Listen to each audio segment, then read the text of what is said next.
¿Yo para qué me vine a hacer esto? ¿Cierto? A mí, ¿quién me mandó a venirme para acá? Yo caminé 31 días. Él le tocó irse de Ucrania porque ya llegó el punto del acuartelamiento total, donde cualquier hombre joven que tenga la capacidad de pelear va para la guerra. Entonces es normal que van con la misma camiseta y caminan 4 o 5 días antes de lavarla y se bañan cada 2 semanas. Entonces digamos que cargaban menos cosas y literal hizo todo el camino en Crocs, que mucha gente diría eso es una locura. El cuerpo está entretenido, entonces el cerebro tiene más tiempo para pensar y la mayoría de las personas por eso sienten que eso es un viaje tan revelador, porque a nosotros nos cuesta mucho encontrar esos tiempos de pensar en las sociedades en las que vivimos. Y para llegar a esa meta, lo único que tengo que hacer es dar otro paso. Y eso es todo. Él decía, la utopía sirve para eso, para caminar. La utopía sirve para caminar. Hola, yo soy César. Por muchos años me dedicaba a facilitar, a compartir con personas, a liderar procesos de formación, a acompañar grupos y organizaciones y a vivir bonito y a crear cosas chéveres con la gente. Y bueno, y además de eso he trabajado en muchas vainas, he vivido en varios lugares y nada, siempre muy contento de compartir cualquier cosa. ¿Qué pasó el año pasado? ¿Qué hiciste el año pasado con lo del Camino de Santiago? Mejor dicho, ¿desde dónde?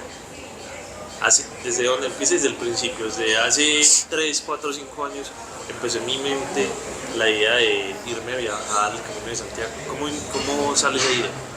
Bueno, realmente empezó hace muchísimos años, casi la mitad de la vida.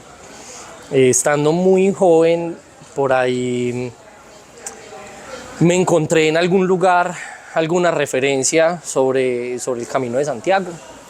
Yo estando joven tuve la fortuna de estar con varias organizaciones sociales, de hacer muchas cosas acá en Medellín, y parte de eso fue estar con los Scouts. Entonces con los Scouts empecé a salir mucho y me engomé mucho con el tema de las actividades de naturaleza, con estar en el monte, con caminar, con salir a hacer recorridos.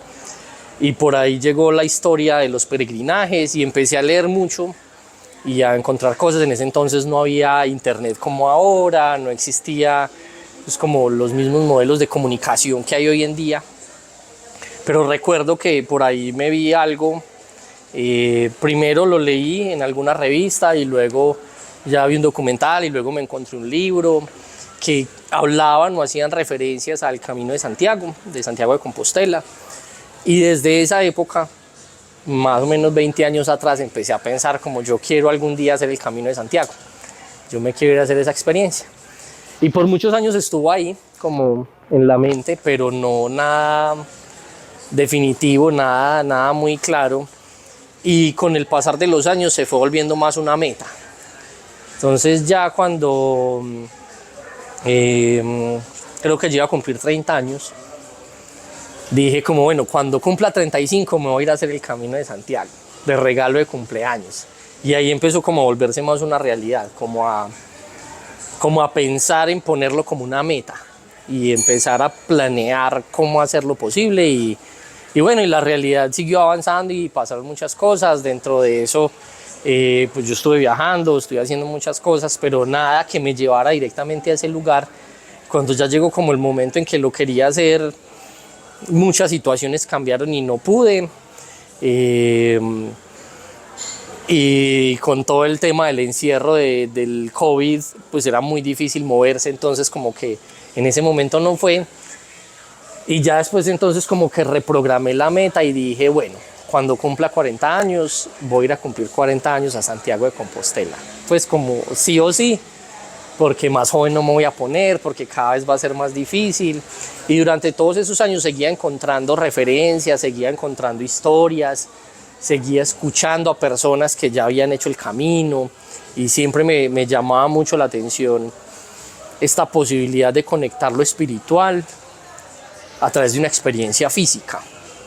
Y siempre he entendido el caminar como un ejercicio de meditación activa, porque cuando tú estás inmerso solo en la actividad de desplazarte, tanto el cuerpo como el cerebro ya están entretenidos en algo, ya hay algo que físicamente está obteniendo tu atención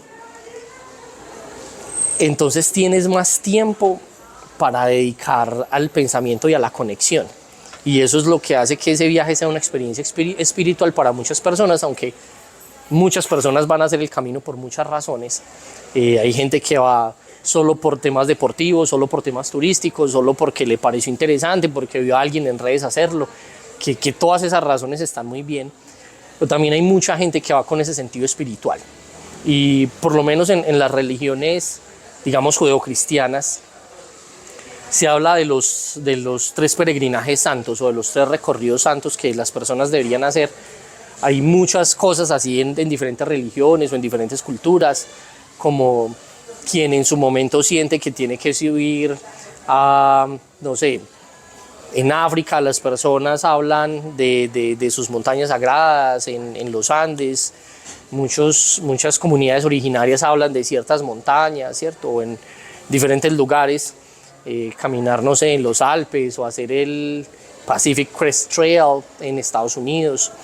Los peregrinajes santos son ir a Tierra Santa, ir al Vaticano, en general ir a recorrer Roma y llegar hasta la entrada del Vaticano. Y el tercero es el recorrido de Santiago, que fue uno de los apóstoles predilectos de Jesús y que pues finalmente tuvo la experiencia de evangelizar y de llevar la palabra de Dios y de una u otra forma conectar a la gente a través de la experiencia de ser comunidad alrededor de la península ibérica. Entonces me pareció una historia muy bonita que conectaba muchos años de sabiduría, de espiritualidad, de desarrollo y de conocer paisajes bonitos, de caminar, de hacer actividad física, de muchas cosas muy bellas. Entonces siempre me llamó mucho la atención y bueno, entonces ya el año pasado casi que toda la vida la logré acomodar alrededor de ese viaje. Por fortuna, como que muchas cosas fueron encajando y pues yo vivo solamente con mi pareja y los dos, digamos que tenemos cumpleaños relativamente cerca. Entonces decidimos que para el cumpleaños de los dos nos íbamos a regalar ese viaje a Europa, mientras que ella se iba a ir a recorrer algunos países, a visitar a algunos amigos y luego se iba a conectar conmigo para hacer las últimas etapas del camino. Yo iba a caminar pues un tramito un poquito más largo, pues programamos toda la experiencia y ya decidimos arrancar y hacer ese sueño realidad, cumplir ese sueño de ir a cumplir años a Santiago. Fue una experiencia muy bella y muy emotiva. La ciudad sí se llama Santiago de Compostela en honor al apóstol Santiago. Santiago fue uno de los 3 más cercanos a Jesús. Digamos que Jesús tenía, según las historias bíblicas y bueno, muchas de las cosas que pasan por ahí, eso, eran Pedro, Juan y Santiago los más cercanos, que siempre estaban con él para todo. Cuando a Jesús lo crucificaron, empezó una persecución muy fuerte a todos los otros que estaban con él, a todos los discípulos y a las personas más cercanas. Entonces cada quien tuvo que como coger su camino y empezar a vivir su vida. Todos los fueron matando de muchas formas, la mayoría o los quemaban o los decapitaban y algunos también los crucificaron. Entonces, por ejemplo, la historia de este tótem gigante que hay en la plazoleta de San Pedro, afuera del Vaticano, es el óvulo de San Pedro, fue porque se dice que ahí crucificaron a San Pedro y a él lo crucificaron boca abajo como en una forma de burlarse de la crucifixión de Jesús, porque pues él seguía hablando de eso. Y además de eso lo incendiaron ya ahí. Entonces en honor a, como a ese escenario donde perece Pedro, fue que crearon ese tótem y que luego desde ahí se empieza a desarrollar todo lo que es la ciudad del Vaticano.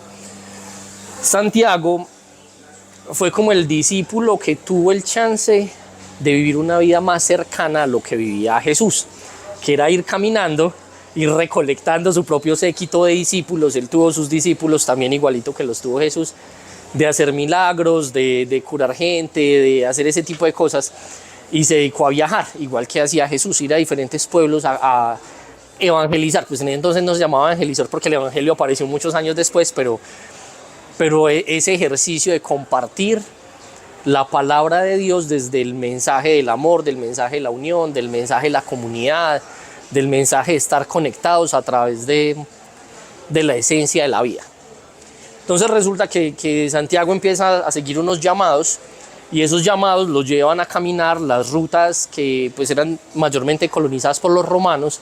El imperio romano era el más grande en esa época, que de hecho pues ahí es donde vienen todas las historias, que el Sanedrín y no sé qué, ¿cierto? Y el César, que eran los que finalmente controlaban los ejércitos y por ende controlaban la economía. Ellos tenían la fuerza y el poder, entonces se apropiaban de las cosas que pasaban alrededor.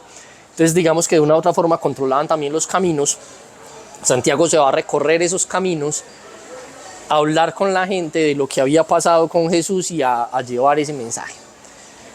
Resulta que en el camino, pues claro, había muchas otras formas y otras creencias y pasaban muchas otras cosas, y la mayoría de la gente le cerraba las puertas en la cara o hablaba mal de él, o habían escuchado otras historias o no sabían nada y entonces lo tildaban de loco.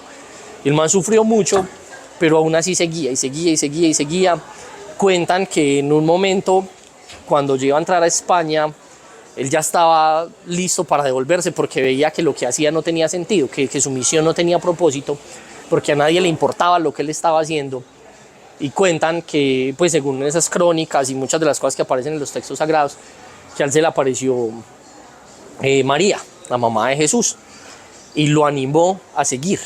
Se le apareció a él tuvo una visión, y eso es uno de esos milagros donde él ve esta encarnación que lo anima a seguir, a continuar su camino.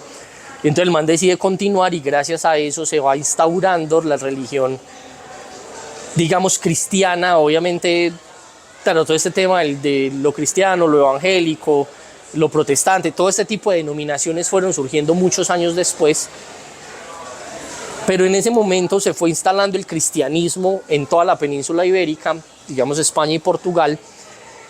Y bueno, finalmente el man termina, él llega como al final de su camino y decide volver a Tierra Santa, decide volver a Jerusalén.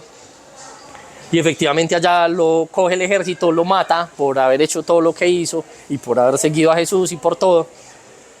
Pero entonces sus discípulos, que ya estaban muy empoderados, igual que los discípulos de Jesús, deciden continuar con esa historia de salir a evangelizar o a adoctrinar o a compartir a las personas la buena nueva. Y para hacer eso, entonces también hicieron otra estrategia, y fue que se robaron los restos de Santiago, se robaron el cadáver. A Santiago no lo decapitaron, pero pues después de que lo mataron, lo pasaron a una bóveda, y los discípulos se robaron el cadáver y se lo llevaron otra vez para España. Y entonces en España entraron pues por la costa y se fueron a recorrer algunos de esos caminos por los que él pasó evangelizando. Luego lo enterraron. Y ya no, pues no lo podían seguir cargando, entonces lo enterraron, pero siguieron evangelizando desde ahí. Y cuentan que en distintos momentos llegaban a rendirle tributo a la tumba, y entonces se fue haciendo muy famoso entre las personas que eran seguidoras de esos discípulos hacer ese recorrido de ir a rendir tributo a la tumba de Santiago. Luego pasaron muchos años, y una persona que vivía en un pueblito por allá, era como un pastor, una persona de ahí de la comunidad, tiene una visión, y en esa visión hay un montón de estrellas que iluminan el campo. Y entonces él se va hacia allá siguiendo las estrellas y se da cuenta que todas esas estrellas confluyen en un lugar, en un terreno, y él lo llama el campo de las estrellas, y eso es lo que traduce Compostela. Compostela es el campo de las estrellas. Entonces él va hasta allá y se da cuenta que hay un entierro de la propia Guaca, igualito que aquí con los guaqueros.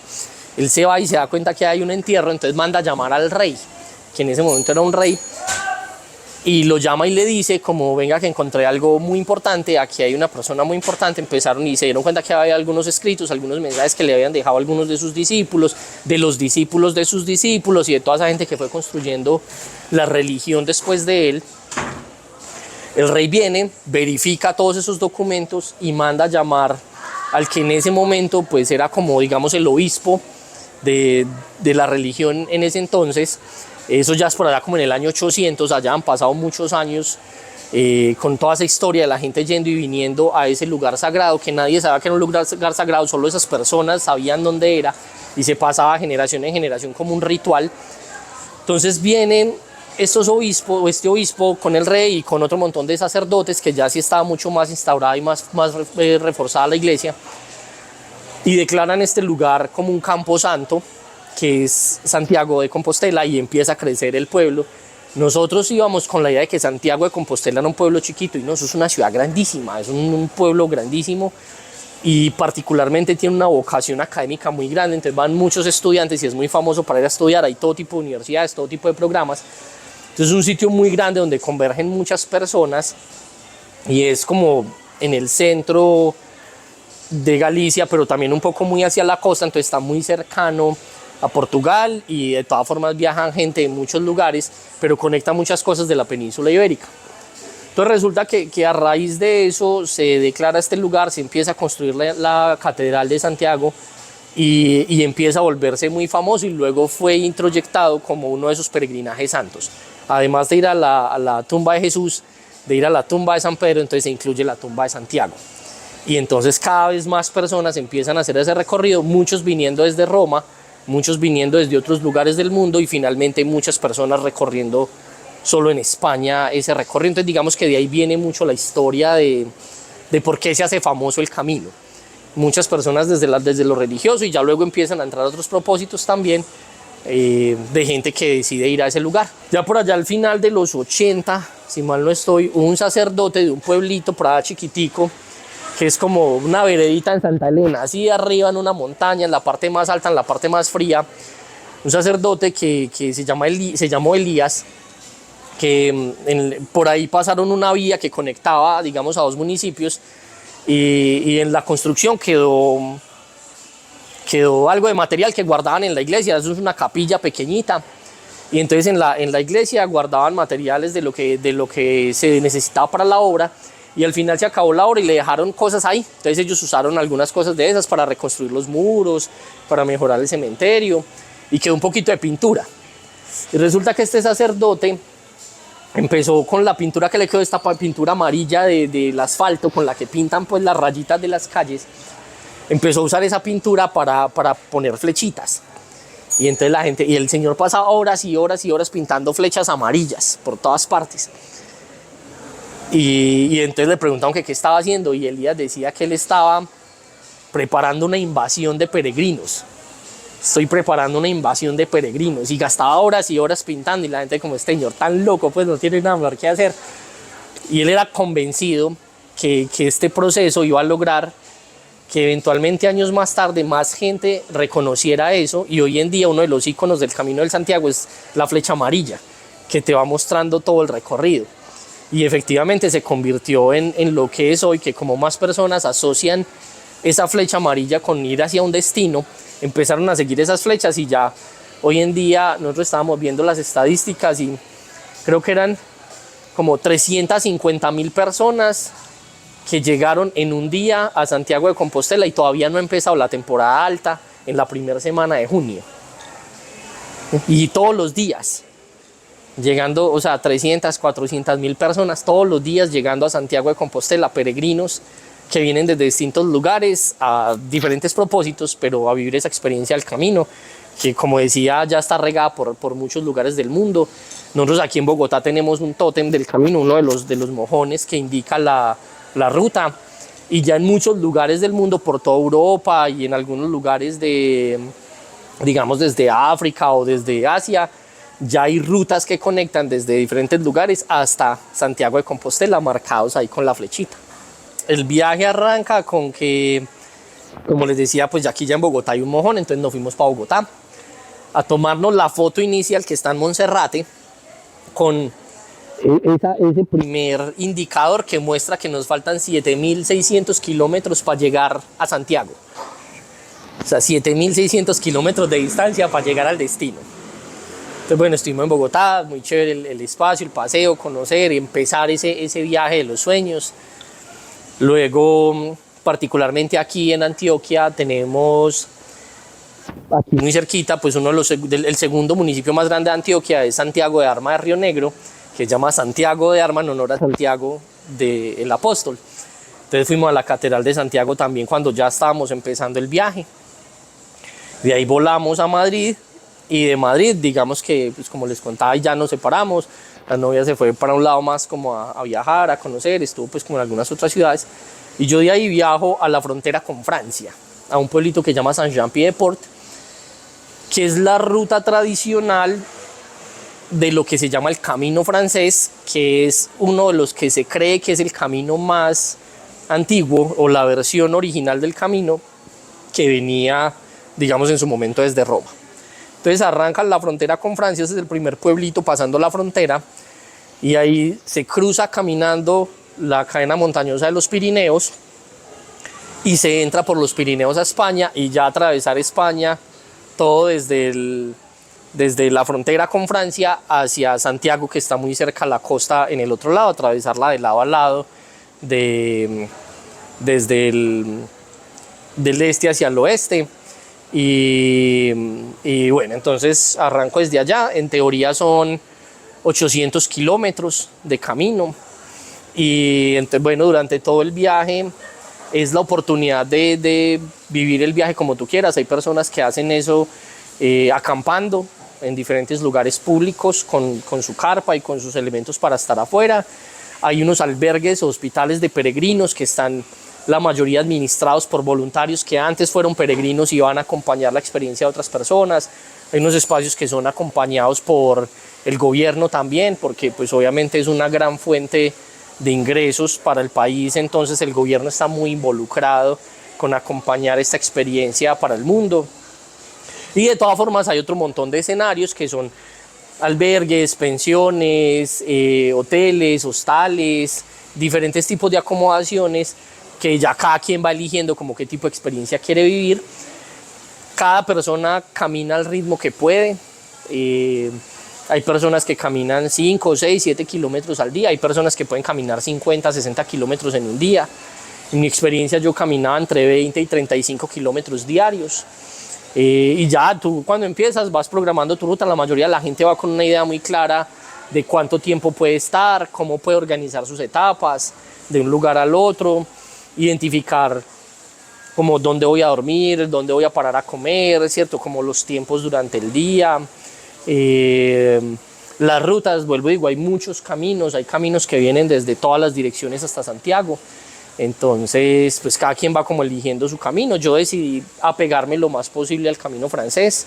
Iba siguiendo por medio de diferentes recursos, páginas web, apps, que hay muchas apps muy interesantes, donde tú puedes seguir como el mapa, ir de lado a lado, aprender de los lugares, pasar por los pueblitos y todo el rollo. Y bueno, nosotros fuimos en una época ya fuera de temporada. La temporada normalmente es como desde mitad de abril, pero la parte más fuerte es como junio hasta final de agosto, y luego empieza a terminar por allá en septiembre. Ya en octubre empiezan a cerrar todo y hay muchas cosas, y entre más lejos empiezas es más difícil encontrar cosas, porque hay lugares que literal están cerrados y prohíben el paso por las condiciones climáticas. Por ejemplo, el Camino Francés, ese pedazo del paso de los Pirineos, a partir del 1 de noviembre ya está cerrado. Yo empecé a caminar el 14 de octubre. Entonces, pues ya cuando empecé a caminar ya había muchas cosas del camino que estaban cerradas, y de una u otra forma eso definía por dónde tenía que pasar y en dónde me podía quedar, que pudiera encontrar recursos de dónde dormir, qué comer, de si necesitaba algún medicamento o cosas de ese estilo. Eso iba definiendo un poco la ruta. Y la ventaja es que una vez empiezas, como que muchas personas van empezando en esos mismos momentos, entonces esas mismas personas te las vas encontrando alrededor del camino. Y eso te permite también conectar con gente, aprender de otras historias, vivir otros momentos y generar amigos y conocidos para el resto de la vida, que pueden venir de cualquier lugar del mundo. ¿Conociste a alguien allá, pues, como que tenga una historia así bien tesa? Okay. Pues digamos que todas las historias son bien diferentes. A mí me pareció muy particular, y a los dos nos pareció muy particular, que nos dimos cuenta que todavía no es tan famoso que haya colombianos haciendo el Camino de Santiago solo por caminar, pues solo ir a hacer el recorrido. Hay muchas personas en el camino que son colombianos y viven en España y trabajan allá, entonces van y hacen segmentos o se quedan trabajando en lugares para el camino, pero no es tan común encontrar peregrinos, y menos fuera de temporada. En temporada pueden ir un poquito más, pero no es tan común encontrar peregrinos colombianos haciendo todo el Camino Francés. Hay mucha más gente que sí hace el Camino Francés, pero solo las últimas etapas, o que van como en tours y cosas así, sobre todo en esa temporada alta que es de junio a agosto. pero en esa época en la que nosotros fuimos ya no es común encontrar colombianos, y justo el mismo día arranqué con un chico de acá del eje cafetero. Entonces fue muy bonito porque nos seguimos encontrando compartimos casi todo el viaje, a pesar de que íbamos a ritmos muy distintos y parábamos en distintos lugares, pero cada 2 o 3 días nos volvíamos a encontrar en un albergue y pues era muy, muy chévere. También en algunas etapas encontramos otro colombiano, pero pues que no es de aquí, es nacido y criado en Estados Unidos, pero su familia es colombiana. Y viajó pues a hacer una parte del camino, entonces bueno, con él compartimos algunas cosas. Particularmente me hice muy amigo, muy cercano de un chico de Ucrania. Y este ucraniano se llama Víctor, un ser muy bello. La historia de él hacer el camino es porque ya no tenía más opción. Entonces él le tocó irse de Ucrania porque ya llegó el punto del acuartelamiento total, donde cualquier hombre joven que tenga la capacidad de pelear va para la guerra. El amigo ucraniano le tocó, o sea, era como, tenés 3 opciones. Una, te quedas en Ucrania y vas para la guerra, a pelear contra Rusia y a matar gente en el camino, a lo que sea que dé. Otra, te quedas en Ucrania, pero escondido, refugiado, escondido en un búnker. No puedes salir a la calle y dependes de que la gente alrededor pueda velar por vos, o sea, encontrar comida y todo, porque no puedes salir a la calle. Si salís a la calle, primero vas para la cárcel y después de la cárcel vas para la guerra. O te vas del país. Esas eran las únicas 3 opciones. Entonces el man tiene su negocio de hace ventas por internet y hace varias cosas, y su socio, que es un tío, ya había hecho el camino varias veces y le dijo, yo tengo todas mis cosas del camino. Mientras nosotros nos organizamos, su familia ya estaba migrando a Polonia, que es un país que está ahí bien cerquita. Entonces algunos ya estaban migrando a Polonia. Le dijeron como, váyase a hacer el camino, y mientras eso nosotros nos organizamos mejor en Polonia, y ya usted llega a Polonia y ya nos acomodamos todos allá, porque en ese momento no tenían cómo acomodarlo a él en Polonia. Y entonces finalmente su razón de salir de Ucrania era eso, que ya no se podía quedar allá, y entonces fue como, nada, ir a hacer el camino y luego mirar qué hago con mi vida, porque no hay más opciones. No puedo seguir viviendo en mi país y no me quiero ir para la guerra, entonces me toca salir, pero no soy ciudadano en ningún otro lugar y no tengo cómo sostenerme en ningún otro lugar. Entonces a caminar y a caminar el camino y ver cómo se organiza la vida.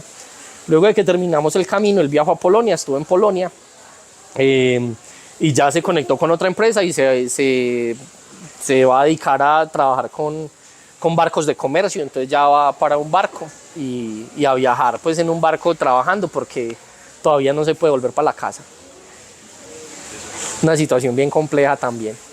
Cuando decís que se encontraban cada 2 o 3 días con la gente, ¿por qué? ¿Cómo era la cosa?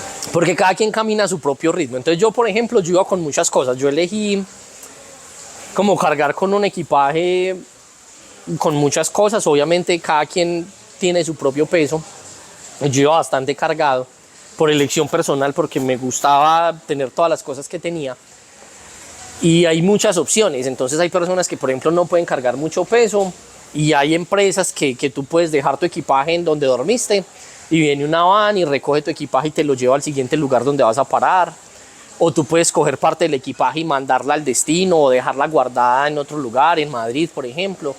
Entonces yo elegí andar con todas las cosas que sentí que necesitaba. Ya esa era una época de mucho más frío, de un clima un poco diferente. Yo había días que salía a caminar a 2 grados, a 3 grados, y empezaba a calentar ya después de las 4 de la tarde, ¿sí? Pero todo el día haciendo mucho frío, mucho viento. Entonces, claro, obviamente el equipaje era un poquito más robusto, pero había mucha gente que no camina con tantas cosas.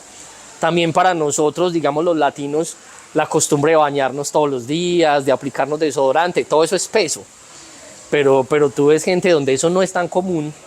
Entonces es normal que van con la misma camiseta y caminan 4 o 5 días antes de lavarla, y se bañan cada 2 semanas. Entonces, digamos que cargaban menos cosas. Yo llevaba mucha cosa, mucho peso, entonces yo iba un poquito más lento que de pronto otros compañeros que llevaban menos cosas. Por ejemplo, el ucraniano llevaba un par de tenis de correr y tenía unos crocs para cuando llegaba a descansar, que normalmente nosotros tendríamos unas chanclas. Yo llevo unas chanclas. Entonces, claro, tú caminas todos los días con tus zapatos, yo ando con botas siempre. Y llegaba al albergue, al hostal, donde me fuera a quedar, y claro, para bañarme y para estar ahí, pues me ponía las chanclitas, normal. Entonces el amigo tenía sus tenis, y cuando llegaba al albergue se los cambiaba a sus Crocs. Y después el man como que se sintió que sus tenis no le daban como el confort que necesitaba, entonces más bien botó los tenis, y ya siguió haciendo todo el camino en Crocs. Y entonces era mucho menos peso porque ya no andaba y literal hizo todo el camino en Crocs, que mucha gente diría, eso es una locura. La cantidad de piedras, de arena, o sea, lo que sufren los pies, y más con ese clima a 2 grados de temperatura es complejo. Pero nada, el man se ponía sus 2 pares de medias y a caminar en Crocs y parchado. Entonces bueno, y cada quien también va eligiendo, hay muchas variaciones de la ruta. Entonces había personas que elegían dar otras vueltas o pasar por otros pueblos. Gente que decía como, hoy tengo planeado una ruta de, no sé, 25 kilómetros, pero llegué a este pueblo a los 10 kilómetros y me encantó, me voy a quedar aquí. Y pasaban la noche ahí, al otro día hacían un poquito más y así. Entonces es muy normal que la gente con la que vas caminando se vaya separando, pero luego eventualmente se vuelven a juntar. Yo, por ejemplo, caminé con varias personas y yo paré un día en Burgos. Cuando yo llegué a Burgos, yo decidí que me iba a quedar una noche ahí, una noche más. Entonces llegué un día en la tarde, estuve esa noche y luego me quedé todo el día conociendo Burgos. Pasé esa noche y al segundo día empecé a caminar otra vez. Entonces cuando paré en Burgos, claro, muchas personas que yo había dejado atrás, que ya llevaban 1 o 2 días atrás, ese día caminaron más y llegaron hasta Burgos, entonces volví a encontrármelos y así. Y pasaba lo mismo, gente que se había ido muy adelante de mí, que ya llevaba 1, 2 o 3 jornadas adelante, elegían parar en otros lugares, entonces nos volvíamos a encontrar en el camino. Hay una historia, pues hay una tradición muy bonita del camino, y es que, a ver, ese camino, y vuelvo y digo, el tema, eso es una meditación activa, ¿cierto? Porque mientras estás en el camino, tu mente está enfocada en el camino. Eso quiere decir que tú no estás preocupado de dónde voy a dormir hoy, qué voy a comer. Digamos que cuando miras a la pirámide de necesidades de Maslow, la mayoría ya están resueltas, ¿sí? No hay esas necesidades de seguridad. Tú sabes que no va a venir un loco a dispararte en una motocicleta, ¿sí? Eso puede pasar en cualquier lugar del mundo, pero estando en ese lugar es muy poco probable. Entonces, digamos que esas necesidades de seguridad, esas necesidades de afiliación, esas cosas que están ahí, dejan de pesar, porque cuando tú ya te preparas para un viaje de esos, tú ya sabes que tienes los recursos para pagar la comida, para pagar el hospedaje, para todo, y si no tenés, estás en el camino, y la gente reconoce eso como un ambiente de peregrinos, y puedes ir a lugares donde no te cobran nada. Tú te puedes quedar en la casa de alguien y siempre vas a encontrar qué comer. O sea, la mayoría de la gente paga eso, pero si no tuvieras, igual se puede resolver. Entonces ya como te quitas todo eso de la cabeza, vuelvo y digo, el cuerpo está entretenido, entonces el cerebro tiene más tiempo para pensar. Y la mayoría de las personas por eso sienten que eso es un viaje tan revelador, porque a nosotros nos cuesta mucho encontrar esos tiempos de pensar en las sociedades en las que vivimos. Y más para conectar con temas espirituales, porque allá todo es alrededor de pasar por una iglesia, de hacer una oración, de conectar con gente que viene de otros procesos. Yo me encontré con mucha gente muy bonita que decía, yo no estoy haciendo el camino de Santiago. Yo vengo desde tal ciudad y vengo haciendo el camino de Santiago, pasando por los lugares del camino de Santiago, pero no voy para Santiago, voy para Fátima. No sé si ustedes conocen la historia que en Fátima, un pueblito en Portugal, la Virgen se le apareció a 3 pastorcitos. Y hay un montón de profecías de las pastorcitas de Fátima y que han venido hablando de un montón de cosas. Y digamos que se hizo muy famoso cuando Juan Pablo II visitó Fátima y muchas historias alrededor de las profecías. Entonces conocí a varias personas que decían, yo voy haciendo ese camino. Otras personas que decían, no, yo soy salesiano, entonces vengo haciendo este camino de los salesianos o de los franciscanos o de no sé qué, que todos comparten de alguna forma esa estructura de ir a caminar, ir a peregrinar, y no solo con propósitos religiosos, también mucha gente con procesos espirituales muy fuertes. Por ejemplo, el libro de Paulo Coelho, que se llama El diario de un mago o El peregrino de Compostela, él habla sobre una orden espiritual, y esa orden espiritual utiliza ese camino como un proceso del viaje hacia adentro. Entonces mucho de eso, y por eso era importante lo que decía, a mí me gustaba andar con mi maleta cargada de cosas, que es una representación de todo lo que cargamos en la realidad. Y mucha gente va al camino aprender a soltar, a dejar ir. Y hay mucha simbología del dejar ir. Una de esas tradiciones es que tú te llevas una piedra en el equipaje. Muchas personas, pues la costumbre es llevar la piedra desde tu casa, desde tu lugar de origen. Otros es desde el lugar desde donde inicias. Y hay gente que dice, pues no importa, cualquier día coge una piedra y la cargas, puede ser un rato, y la dejas en un lugar simbólico. Pero, por ejemplo, hay un lugar muy icónico que es la Cruz de Fierro, un palo con una cruz gigantesca de hierro en la punta, que literal cada año se vuelve una montaña más grande porque peregrinos de todo el mundo vienen a dejar su piedrita. Entonces esa montaña todos los días es más grande, más grande, más grande, más grande, más grande, y sigue creciendo de por vida. O sea, literal, el camino está cambiando la geografía del mundo. No solo por el impacto en el terreno de la compactación de gente caminando todos los días por ahí, sino porque literalmente todos los días esa montaña es una piedra más alta. ¿Cierto? Entonces se está cambiando la geografía del mundo gracias al camino. Entonces, en ese ejercicio de llevar cosas para dejarlas allá, una tradición muy bonita es que siempre la gente al terminar deja algo al final del camino. Una de las partes del camino, de las porciones del camino, viene que se puede hacer de cualquier lugar. O sea, se puede hacer de Santiago a la costa o de la costa a Santiago. Fue como el punto de referencia para definir que cualquier persona que quiera recibir el certificado de peregrino tiene que caminar al menos 100 kilómetros, tiene que hacer 100 kilómetros caminando o 200 kilómetros en bici o a caballo para poder ser certificado como peregrino. Entonces, desde la costa hasta Santiago están esos 100 kilómetros. Entonces, ese tramo de la costa a Santiago o de Santiago a la costa es muy famoso. Y ese lugar de la costa particularmente es muy icónico, que hay un lugar que se llama Finisterre.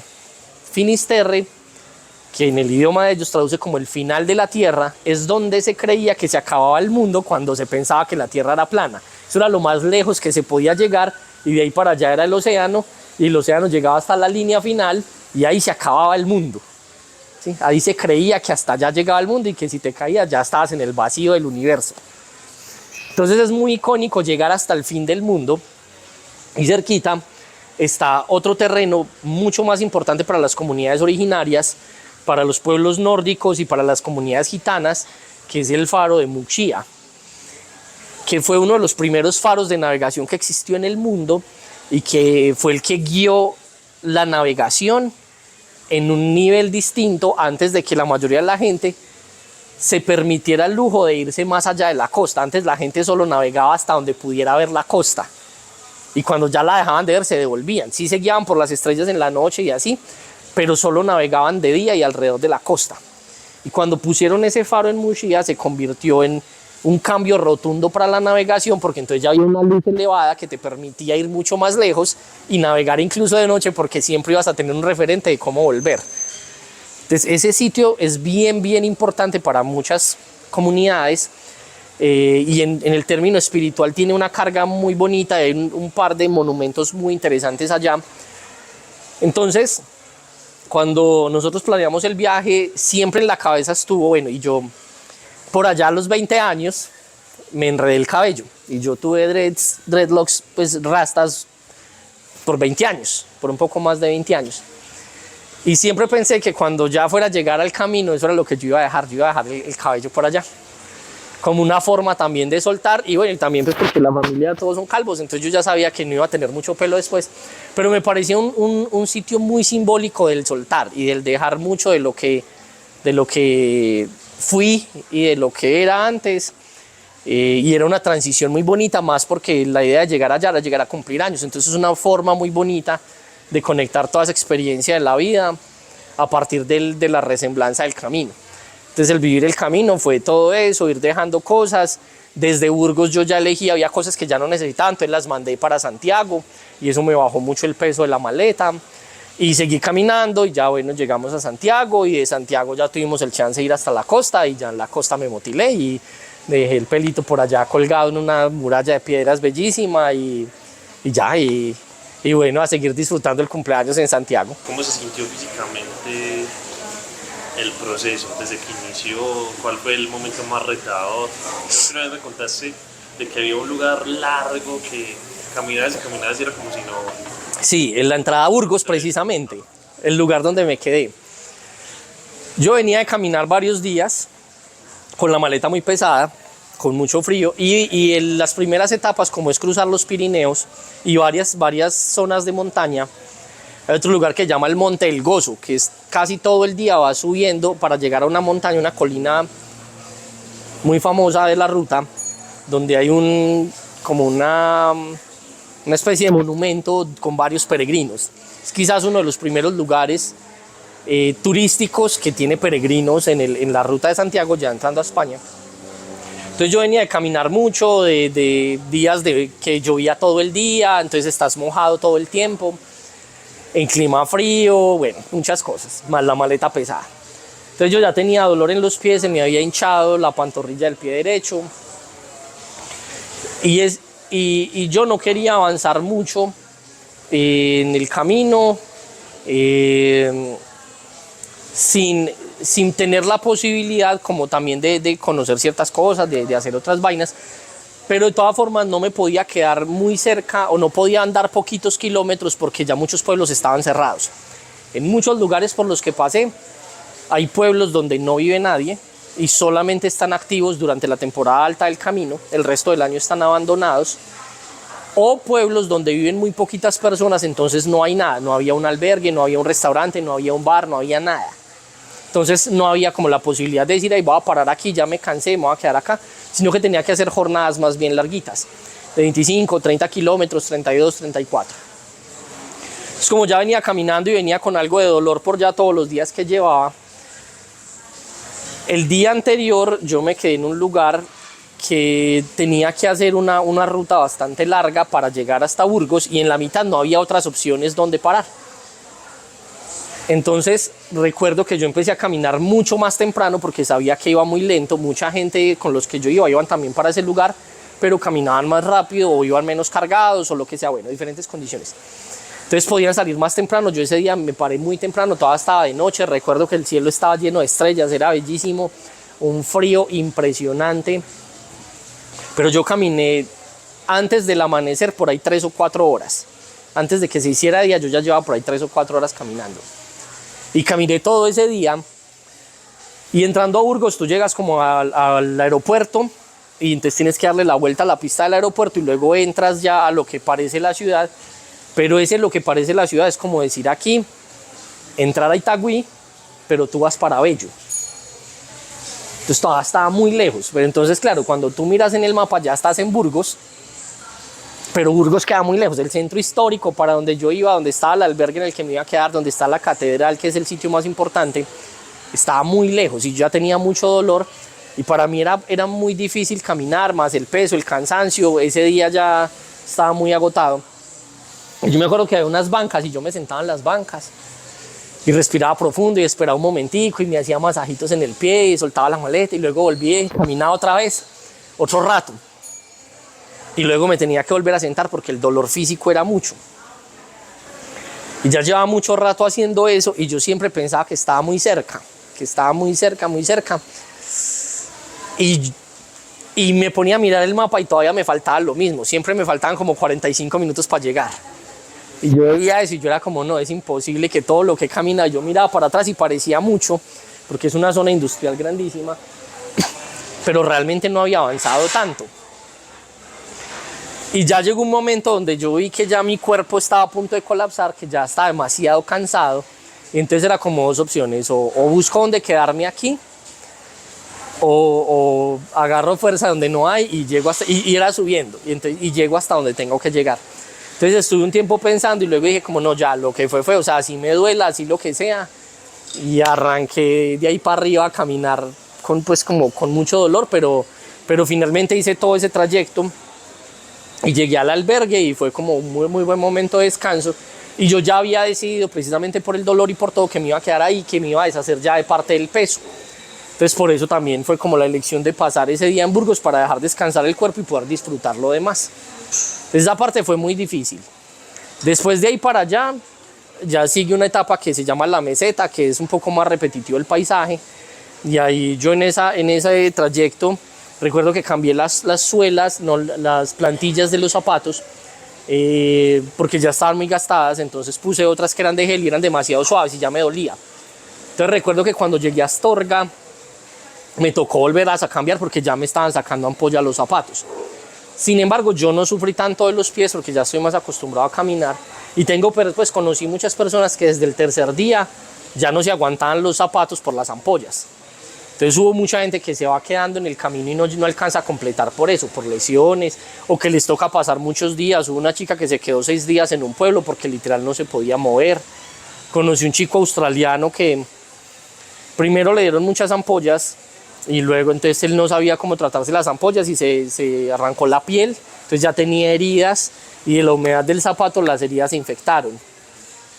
Entonces primero perdió como 3 días por la infección, pero luego bueno, trató la infección y todo, pero aún así no se aguantaba los zapatos y alcanzó a caminar como 4 o 5 días por todo el camino descalzo. Caminaba 6 o 7 kilómetros en el día descalzo, con su equipaje y los zapatos colgados de la maleta. Y así ya hasta que se pudo volver a poner los zapatos y seguir caminando normal. Entonces bueno, físicamente digamos hay ese tipo de retos, vuelvo y digo, el viento frío, que es bien fuerte, o sea, las partes que no están cubiertas sufren mucho, por ejemplo las manos se te rajan por encima del frío, del viento frío. Es difícil decir como que vas a pasar hambre en el camino, siempre hay formas, cuando llegas a un pueblo había lugares donde el siguiente pueblo está a 16 kilómetros. Entonces cuando tú ya sabes eso, ya sabes que tienes que llevar agua, en el siguiente supermercado pues paras y compras comida, te aprovisionas para la jornada. Entonces siempre va a haber comida, siempre vas a encontrar donde consumir agua, pero literal hay lugares donde no vas a ver, hay días donde vas con muchas personas y días donde no vas a ver a nadie y pasas solo por campos de trigo o de plantaciones de girasoles y no ves a nadie en todo el día. Y no pasas por ninguna fuente de agua, no pasas por ningún lugar para consumir alimentos, pero te debes preparar para eso. El camino también te enseña como a ir preparado para lo que te vas a encontrar. Y la parte, esa es la parte física, la parte mental y emocional. ¿Sabes qué es bien bonito eso? Dicen, muchas personas hablan de eso y cuando tú te pones a mirar información en internet, mucha gente habla de eso, que el camino está dividido en 3 partes, que primero hay un momento físico donde la mayoría de las personas empiezan a pasar por el yo para qué me vine a hacer esto, ¿cierto? A mí quién me mandó a venirme para acá. Y está el cansancio, el dolor, estar en los albergues. Yo por ejemplo me quedaba mucho en albergues con muchas personas, donde son camas en bunk bed, como de 2 pisos, pero que puede haber, en algunos hay poquitas personas, 8, 10, 12, pero yo estuve en albergues donde éramos tranquilamente 250 personas en el mismo salón, en un montón de camarotes, como cuando tú ves esos campamentos del ejército, literal una cama al lado de la otra y son 4 camas pegadas y luego otras 4, otras 4, otras 4 y así. Y entonces tú te imaginas eso con gente de todo el mundo, después de un día de lluvia donde todas las personas llegaron mojadas, donde de nuevo hay personas que se bañan cada 2 semanas, ¿cierto? Donde caminaste todo el día con los zapatos mojados y todos los zapatos mojados están en el mismo ambiente, ¿cierto? Entonces mucha gente dice, me incomoda el olor, el ruido, porque entonces no falta el que está empacando y las bolsas y el equipaje, los que roncamos, ¿cierto? Hay gente que también le cuesta mucho eso, más el cansancio del día, de no estoy en mi cama, de no estoy cerquita del baño, ¿sí? Entonces el descanso obviamente para muchas personas es muy difícil. Entonces todo eso en las primeras etapas, de nuevo hay gente que va y camina el camino 2 días y hay gente que puede pasar. Yo conocí un chico que llevaba 5 meses en el camino, conocí un chico que venía desde Francia y caminó desde su casa hasta Finisterre y cuando yo lo conocí ya iba de regreso caminando todo el viaje. Entonces, o sea, fue hasta un lado y se devolvió para el otro. Yo lo conocí como al 3.º o 4.º día y ya iba de regreso, iba caminando para el otro lado. Entonces, claro, tú encuentras todo tipo de historias, pero todo el mundo coincide en que primero hay esa parte física muy marcada de acostumbrarte al peso, al equipaje, a los días, a la rutina. La gente normalmente no camina 20 kilómetros en un día porque sí. ¿cierto? Es más, mucha gente no camina 20 kilómetros en su vida, ¿sí? Mucha gente nunca va a hacer ni siquiera 20 kilómetros en su vida. Entonces, pues se vuelve ahí como una parte importante, adaptarse a la comida de otro país, a los ritmos, a los horarios, a todo. Después llega una parte más mental, donde realmente estás pensando todo el tiempo, ya no le prestas, te adecuas al ritmo del camino y al estar en movimiento y al madrugar y al lo que sea, la temperatura, lo que tengas. Porque quienes lo hacen en verano, que también yo no sería capaz de hacer eso en el verano, para mí era el frío, para ellos es el calor es muy intenso. Te acostumbras a eso, entonces ya la mente sí empieza más a pensar. Y luego de un tiempo ya no piensas tanto, sino que es más el sentir. Y ahí viene más esa conexión de lo espiritual. Y no quiere decir que pasen necesariamente en ese orden, porque puede que las tres te pasen durante el mismo día. Pero todo el tiempo, si hay momentos donde estoy muy enfocado en lo físico, o más enfocado en lo mental, o más enfocado en lo espiritual, en la trascendencia, en la conexión, en el propósito, en el para qué estamos acá, y en el escuchar las historias de los otros, escuchar las historias del camino, de los lugares, de los pueblos por donde pasas, ver esas historias de la gente que viven 10 personas en un pueblo, toda la vida ahí solos, sin nada para hacer, pero ahí viven, escuchar las historias de gente de cualquier lugar del mundo que va a vivir una experiencia. Yo, por ejemplo, en el momento que fui, viajé con muchos coreanos, había muchas personas de Corea, y había historias muy bonitas de los coreanos que están haciendo el camino. Entonces todo eso te va conectando con diferentes aspectos de tu vida también, y eso trae mucho lo espiritual del viaje, de reconocerse en la vida de los otros y de interactuar, de intercambiar, de estar en un albergue y reírse y cantar y jugar, y en otro donde estás completamente solo y no llegó nadie más a dormir y tienes la experiencia de la soledad para ti.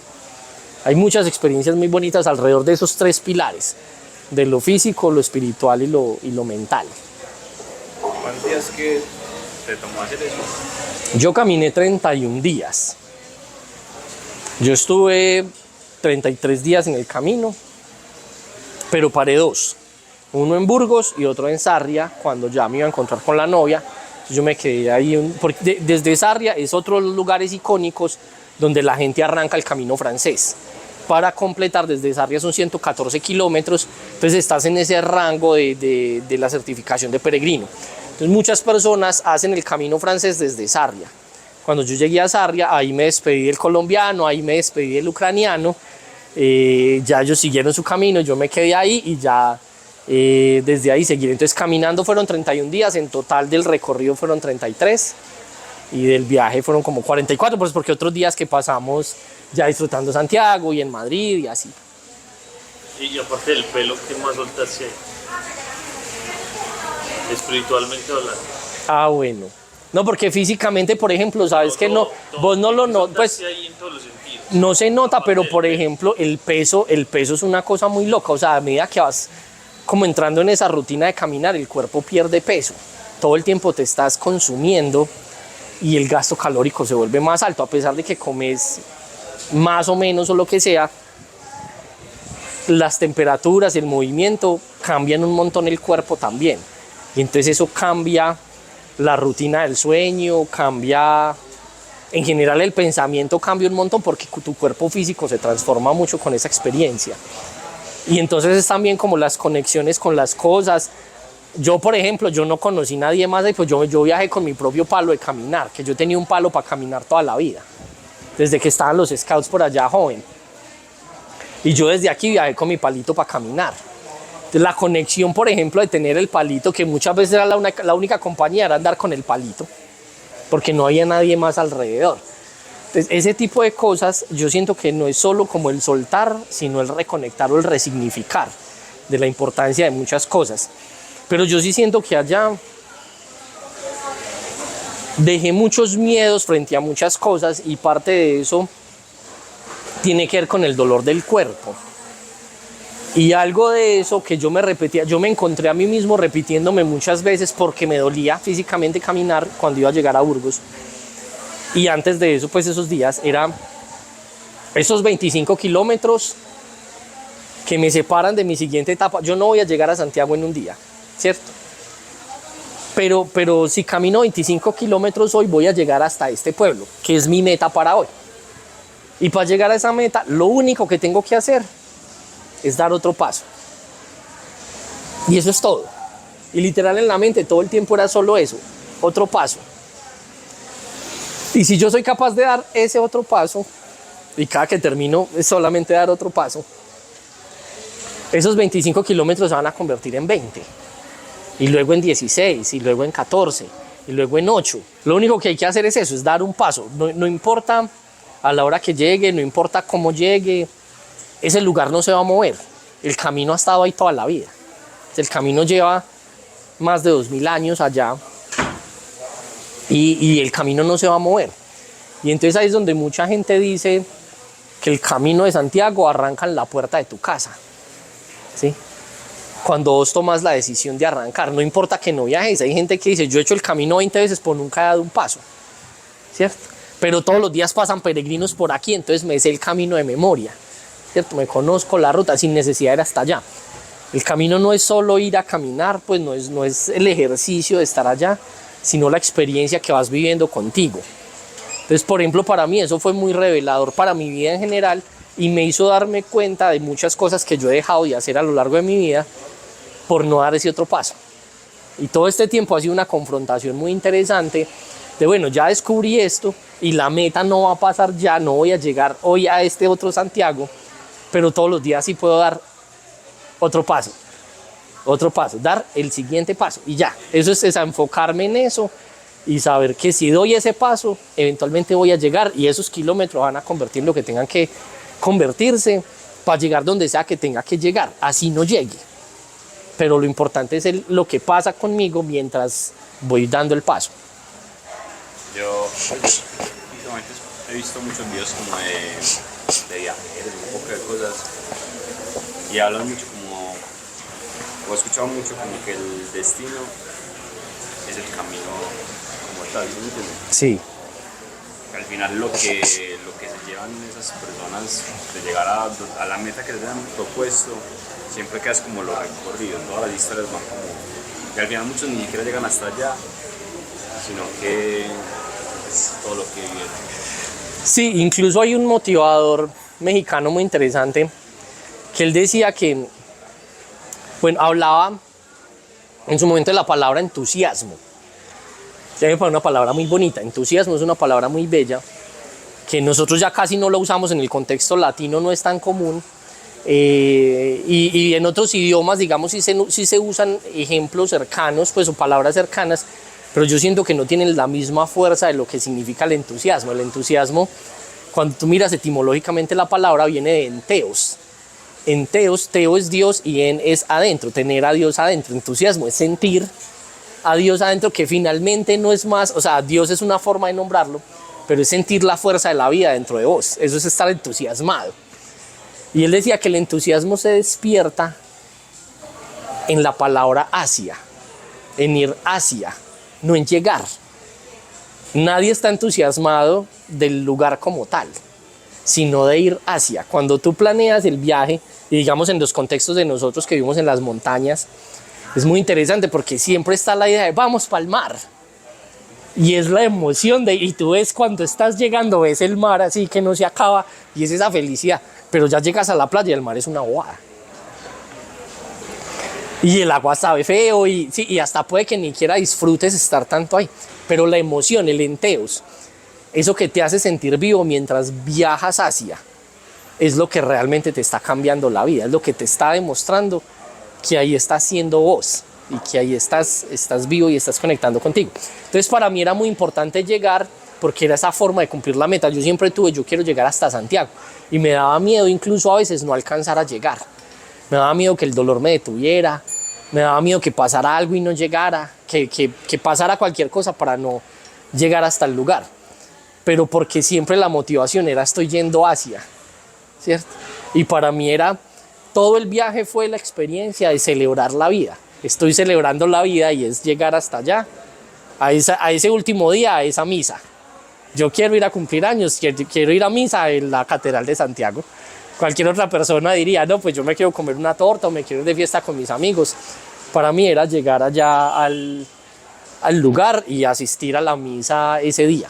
Y particularmente pues obtuve un regalo muy bello el día que nosotros llegamos a Santiago, que nosotros planeamos llegar a Santiago el día antes. Yo cumplí años un viernes, nosotros llegamos un jueves, y ese día elegimos no ir a la misa, ese mismo día que llegamos, porque mi meta era ir el día del cumpleaños, ¿cierto?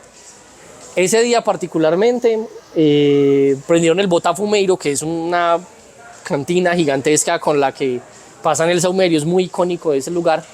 Y después en las otras misas a las que atendimos, a nosotros no nos tocó eso. Y mucha gente vería eso como, ay, se la perdió la experiencia. Y yo decía, no, pues a mí no me... Digamos, yo no sentía que me hubiera perdido nada, así hubiera elegido no ir a esa misa, porque para mí era atender a la misa del día siguiente. Y particularmente fuimos a la misa del día siguiente y fue una misa súper normal, o sea, no pasó nada extraordinario, no sucedió nada. Pero yo me sentía igual de feliz de haber logrado eso, y yo me sentía muy feliz porque era como, listo, llegamos. Incluso solo entrar a la plaza donde está la iglesia al terminar el camino, o sea, yo no era capaz de no dejar de llorar. O sea, mi cuerpo, pues yo estaba llorando de una manera incontrolable porque ya había logrado esa meta. Ya estar allá, pues bueno, muy bonito todo, me encantó la experiencia y todo. Nosotros nos quedamos ese día, el otro día fue que fuimos al mar. Bueno. Y antes, ya la última noche, cuando nos íbamos a regresar para Madrid, decidimos volver a la misa de los peregrinos, de los que llegaban ese día. Y esa noche de esa misa fue una cosa así súper icónica, súper exótica, porque siempre la misa la dan diferentes sacerdotes, invitan a personas de todo el mundo que están haciendo el camino a dirigir, a presidir la homilía, a presidir la misa en general. Y esa noche fue el párroco de esa parroquia quien dio la misa. Y hizo algo que no suelen hacer, y es que hicieron una conmemoración especial con los peregrinos y nos llevaron a caminar por el claustro. Hicimos un montón de rituales, escribiendo cosas que las quemamos después. Entramos a la iglesia y nos dieron un tour por algunas de las reliquias que tiene la iglesia, caminando pues y guiados con el sacerdote. Luego nos llevaron hasta el altar y nos sentaron a los peregrinos dentro del altar donde se hace el coro, dentro de donde están como la tumba pues de Santiago, donde están los restos del apóstol, que es un sitio bastante interesante. Entonces fue muy bonito como ese cierre de toda la experiencia de Santiago allá, con todo lo que alcanzamos a vivir en ese momento, que yo ya había soltado porque yo ya había llegado. O sea, yo ya no tenía más expectativa de voy a Asia, yo ya había llegado. Y llegamos allá y llegaron un montón de regalos, o sea, del compartir con la novia y con amigos que nos hicimos en el camino, de encontrarnos, de ir a celebrar, de ir a festejar, de ir al viaje, de ir a la costa. O sea, fueron un montón de regalos como que recibí después de haber llegado, que fueron sumando un montón. Yo siento que son experiencias demasiado bonitas, pues, y de los viajes más lindos y de los regalos más lindos que yo he hecho para mí mismo y que he podido compartir con otras personas fue ir a hacer el camino. ¿Qué enseñanza le dejarías con todo eso que viviste? Para mí siempre ha sido muy importante el tema del ser. El ser me parece demasiado trascendental, y en esa historia del ser siempre me ha motivado mucho el tema del sentido y de vivir de acuerdo a lo que nos hace sentido, que para todas las personas es diferente. La felicidad para mí no es más que esa posibilidad de vivir en el sentido, ¿cierto? De disfrutar del estar aquí y ahora de manera permanente, ¿cierto? Ese goce y ese disfrute de estar aquí, pero porque sé que esto me hace sentido. Y la felicidad es diferente para todo el mundo. Entonces yo siento que un aprendizaje muy bello es el ser con sentido. O sea, si hay algo que nos mueve, y obviamente es diferente para todas las personas. No siempre tenemos el apoyo que queremos, no siempre tenemos las condiciones que queremos, no siempre es posible, querer no siempre es poder. Pero en medio de todas las situaciones de la vida, porque crecer no es fácil y crecer no es bonito, ¿sí? Hacer dieta no es fácil y hacer dieta no es bonito, hacer ejercicio no es bonito, ¿cierto? Siempre hay un dolor, siempre hay un sacrificio, siempre hay unos retos a los que nos enfrentamos las personas. Pero ese ser con eso que me hace sentido es algo que siento que debería primar por encima de cualquier otra cosa. Y siento que eso es un gran aprendizaje para todas las personas que vamos descubriendo en diferentes momentos, y es quién puedo ser yo para mí, más allá de los roles que tengo con las demás personas y más allá de las consecuencias que afronto por ser esas personas para esas otras personas. ¿Sí? Que yo tengo diferentes roles en la sociedad, como hijo, como padre, como hermano, como pareja, como empleado, como lo que sea, los roles que tenga en diferentes contextos van a requerir de mí que yo sea alguien, pero no necesariamente todos esos alguienes me llenan de sentido. Y siento que una experiencia como estas de elegir priorizar lo que te hace sentido a ti y de disfrutarlo en el camino, es algo que realmente te conecta con lo que vos sos, ¿sí? con lo que eres para ti. El tema del ser contigo y ser para ti me parece que es una búsqueda o es una gran motivación. Por ahí decía, no sé si ustedes conocen a Eduardo Galeano, el escritor, hay un videíto por ahí muy famoso donde el man narra una historia que le pasó particularmente aquí en Colombia, en Cartagena, que él decía, por fortuna no me preguntaron a mí, sino a un colega que estaba al lado, que Eduardo Galeano decía, yo respiré profundo y agradecí que no me tocó esa pregunta, yo no hubiera sabido cómo responder. Le decía, pero esta persona respondió de una manera tan bella que me cambió la vida. Y que la pregunta que le hicieron es, ¿para qué sirve la utopía? Y entonces este señor decía que la utopía es una línea ya en el horizonte que no se puede alcanzar. Que si vos te acercás 10 pasos, la utopía se aleja 10 pasos. Sí, la utopía se sigue moviendo a medida que te vas moviendo hacia ella, no acercando, pero a medida que te vas moviendo hacia ella. Él decía, la utopía sirve para eso, para caminar. La utopía sirve para caminar. Y yo siento que a mí esa historia que narraba Galeano me conecta mucho con toda esta experiencia del camino, y lo importante no es llegar allá, sino el camino que yo hago, lo que me empuja, lo que me mueve o lo que me llama, y que finalmente conecta también con este tema de lenteos. Cómo me siento yo lleno de vida mientras voy caminando hacia eso, así no llegue, porque el camino es muy largo, la tarea es muy larga. Pero lo que yo puedo hacer y cómo me siento mientras voy avanzando, sí me construye una realidad muy bonita. Y siento que ese es un aprendizaje bien bonito y que me parece que es un pensamiento chévere para compartir. Definitivamente esas conexiones que hacemos con las personas hacen mucha fuerza en la realidad. Y es difícil medirlas todas, pero estoy seguro que hay un montón de historias de personas que su vida cambió gracias a escuchar la experiencia de otro, de gente que literal o se iba a suicidar o estaba pasando por un momento bien difícil o tenía una idea y no encontraba cómo llevarla a la realidad, o cualquier cantidad de cosas, gente que tiene un producto o un servicio que el resto desconocen, y gracias a que alguien abrió un micrófono para ellos, la vida de otros cambiaron. Entonces siento que esto que ustedes están creando es muy poderoso, y a mí me gustaría que siguiéramos amplificando esta propuesta de generar más conexiones y de abrir el micrófono para más gente y amplificar mensajes, porque es que así como estoy yo hoy aquí sentado, o sea, las historias de ustedes, las historias de las otras personas que están alrededor